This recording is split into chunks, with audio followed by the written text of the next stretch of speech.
ஃபங்க்ஷனில் பேசும்போது கம்யூனிஸ்ட தலைவர்களுடைய செயல்பாடுகள் நிறுத்திவிட்டது, அவர்கள் சுயநலவாதிகளாக மாறினாங்கன்னா இந்த கம்யூனிஸ்ட் கொள்கை போய் சேரல, கம்யூனிஸ்ட் கொள்கையில பிரச்சனை இல்லை, தலைவர்களிடம் பிரச்சனை. சரி, நீங்கள் சொல்லுங்கள், நீர்த்து போச்சான்னு நீங்கள் சொல்லுங்கள். இடைவிடாத அதான் ரொம்ப தப்பானது அது. அவர் ராசா அவர்களுடைய ஸ்பீச்சு இப்போ இன்றைக்கி சமூக வலைதளத்தில் போயிட்டுருக்கு. அவர் சொல்கிறது மிக மிக தவறானது. எப்படி தலைவர்களுடைய செயல்பாடு எப்படி நீர்த்தா போச்சு சொல்லப்போனால் சரி, இப்போ அதை சொல்ல வேணாம். பட் நாங்கள் இல்லை நாங்கள் தீவிரமாக செயல்பட்டுக்கிட்டு இருக்கோன்றது தமிழ்நாட்டு மக்களுக்கு தெரியும், ஊடக நண்பர்களுக்கு தெரியும். அதனால் தலைவர்களுடைய செயல்பாடு நீர்த்து போச்சு என்பதெல்லாம் ரொம்ப ரொம்ப தவறானது. அது எந்த ஒரு அடிப்படையற்ற ஒரு குற்றச்சாட்டு என்பது தான் என்னுடைய பதில்.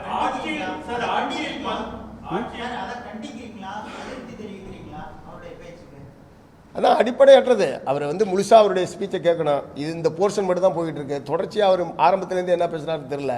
இந்த போர்ஷனை மட்டும் எடுத்து சோசியல் மீடியாவில் போயிட்டு இருக்கு. அது மட்டும் தான் நாங்களும் பார்த்தோம். முழுமையாக பார்த்தா உரிய முதல்ல நாங்கள் பதிலளிப்போம்.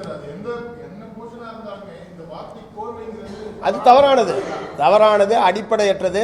அவர் சொன்னது சரியில்லைன்றதை நான் சொல்கிறேன். ஆமாம், இல்லை அது அவர் தனிப்பட்ட முறையில் பேசியிருக்காரு. அவர் எங்களுடைய செயல்பாடு பூரா நீர்த்து போச்சுன்னு சொல்கிறது கொஞ்சம் கூட அடிப்படையற்ற ஒரு குற்றச்சாட்டு. அது அவர் திரும்ப பெறணும். அதனால் இந்த அடிப்படையில் சொல்கிறான்னு சொல்லணும். இருந்தாலும் நாங்கள் முழுமையாக பார்த்துட்டு உரிய முதலில் அதுக்கு பதிலளிப்போம் கட்டாயம்.